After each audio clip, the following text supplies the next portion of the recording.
कि हमें सांसारिक योजनाएं बनानी पड़ेंगी। हमारा परमेश्वर जिंदा है, जब वो योजना देगा तो आत्मिक देगा और वो काम करेगी। आमीन ऊंचे वाला चाहिए चर्च। अपने पड़ोसी को बोलो स्पिरिचुअल बन, आत्मिकता में ही फायदा है। फिर से बोलो स्पिरिचुअल बन, आत्मिक बन, क्योंकि आत्मिक बनने में तेरा फायदा है। आमीन। मैं आपको फिर से एक चीज बताना चाहता हूं। आपको लगता है कि परमेश्वर बड़ी बड़ी बातों की चिंता करता है, देशों की, हां, उसे बड़ी बड़ी बेदारियों की चिंता है। सही है उसे, लेकिन मैं आपको यह भी बता सकता हूं उसे आपकी छोटी से छोटी बात की भी चिंता है। स्मॉल, इतना छोटा, इतनी माइक्रो आप सोच भी नहीं सकते। मैं आपको सच कह रहा हूं, आप क्या सोचते हैं, क्या खाते हैं, क्या पहनते हैं, कहां जाते हैं, क्या चलाते हैं, उसको चिंता है। मेरे घर में एक टीवी था और जब भी वो टीवी ऑन होता था तो पता नहीं उसमें क्या, टीवी अच्छी कंपनी का था, लेकिन जब वो चलता था तो आंखों में हल्का सा दर्द होता था। लेकिन हमने ये समझ के लिया था बड़ा स्क्रीन है, बड़ा अच्छा तो अच्छा रहेगा, कि बच्चे रोज रात को फायर प्रेयर करते हैं, कभी हम लगे रहते हैं, चलो ले लो। लेकिन वो 2 टीवी लिए, एक बिल्कुल सही था, एक आंखों में पेन। परमेश्वर को मालूम था ये आंखों के लिए सही नहीं। आप इमेजिन करना, वो टीवी बिना कारण के ही टूट गया, लाखों रुपए का, और उसकी जगह सेम टीवी आया, बिल्कुल राइट, कोई पेन नहीं। आपकी छोटी सी चीज परमेश्वर चिंता करता है। मैं आपको बता सकता हूं, आपकी सोच।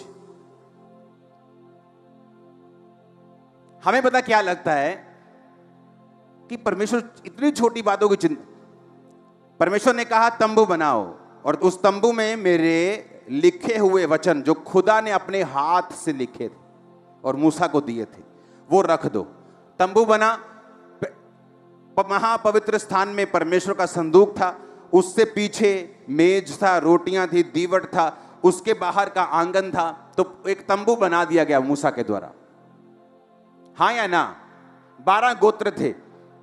12 गोत्रों को बोला, 3 गोत्र मंदिर चर्च के आराधनालय के खब्बे हाथ, 3 गोत्र सज्जे हाथ, 3 सामने और 3 पीछे। 12 गोत्र थे। तो 12 गोत्र जब परमेश्वर बोलेगा कि यहां से निकल के आगे चले जाओ, तो 12 गोत्र उठेंगे और चलेंगे, और 3 इधर 3 इधर। कौन से 3 वो भी बताया, ये 3 इधर, ये 3 इधर, ये 3 इधर, ये 3 पीछे। तो जब तंबू उठाया जाएगा तो तुम भी 12 लोग साथ साथ, 12 गोत्र, लाखों लोग थे। 6 लाख तो युद्ध करने वाले लोग थे, 20 साल से ज्यादा। स्त्रियां शामिल नहीं की गई थी। तो आप इमेजिन करो, 20 लाख की पॉपुलेशन थी। वो 20 लाख लोग थे जो तंबू के आसपास चलते थे। और परमेश्वर ने क्या कहा, तंबू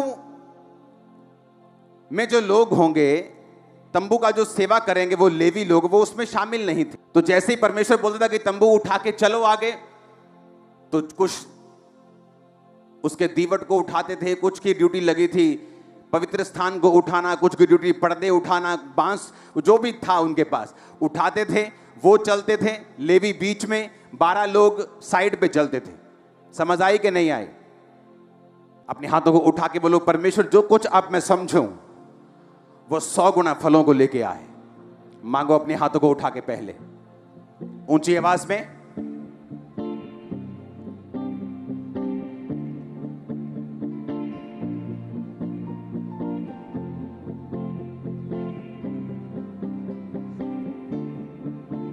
प्रभु यीशु मसीह के सामर्थ्य नाम में हम मांगते हैं।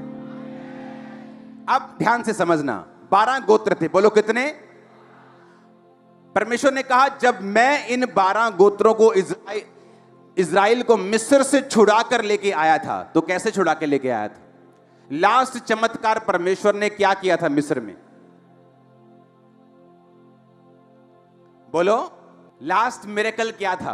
पहलोठे मार दिए थे। हां, तारीफ करो जोर से। उनके पहलोठे यानी बड़े बच्चे जो सबसे बड़े फैमिली का था वो सब मार दिए थे, फिरौन के भी, फिरौन की प्रजा के भी। और वो डर गए और उन्होंने कहा इजराइलियों का खुदा सच्चा है, इन्हें छोड़ दो, सताओ मत। एक ही रात में मूसा उसके साथ इजराइल की सारी कौम निकल गई। समझ आई कि नहीं? फिर उन्होंने तंबू बना लिया जहां पर परमेश्वर का वो भवन और परमेश्वर का जो संदूक था लिखा हुआ वो रखते थे। अब परमेश्वर ने क्या कहा, लेवी जो सेवा करने वाले लेवी थे, जो भवन की सेवा करते थे, उसको उठाते थे, साफ करते थे, उठाकर लेके जाते थे, अंदर याजक के अधीन रहते थे। परमेश्वर ने कहा ये गोत्रों में नहीं गिने जाएंगे। 12 गोत्र थे, लेवी निकल गए, कितने रह गए? 11। परमेश्वर ने कहा यूसुफ भी गोत्रों में नहीं गिना जाएगा, बल्कि यूसुफ के दोनों बेटे वो गोत्रों में गिने जाएंगे। यूसुफ निकल गया, कितने रह गए? 10। यूसुफ के 2 बच्चे एप्रेम और मनश्शे ऐड हो गए, कितने हो गए? 12 के 12 हो गए। अब 12 गोत्र, बीच में लेवी। मान लो ये तंबू है, हां, ये स्टेज लगा लो, सिर्फ तंबू है।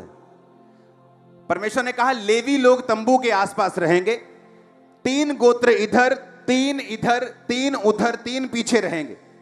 लेवी लोग तंबू के पास रहेंगे। परमेश्वर ने कहा मैं जो पहलोठों को मारकर तुम्हें छुड़ा ले आया था, तुम्हारे सारे पहलोठे बड़े बच्चे मेरे होंगे।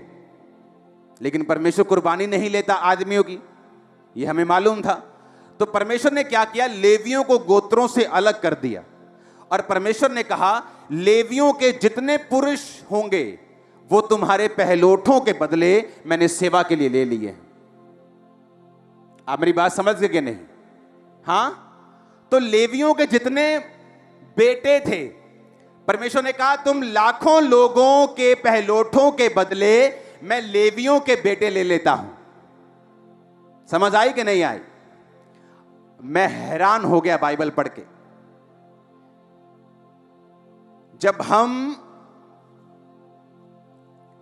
गिनती की पुस्तक 3 उसका 39 से 43 आयत पढ़ते हैं,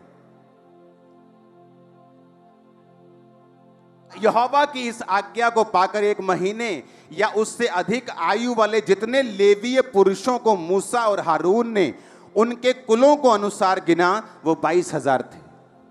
परमेश्वर का वचन कहता है लेवियों, जो लेवी जो तंबू के आसपास रहते थे, उनके जब बेटों को गिना वो कितने थे? कितने थे? 22,000। फिर यहोवा ने मूसा से कहा इजराइलियों के जितने पहलोठों पुरुषों की आयु 1 महीने या अधिक है उन सबों के नाम ले ले।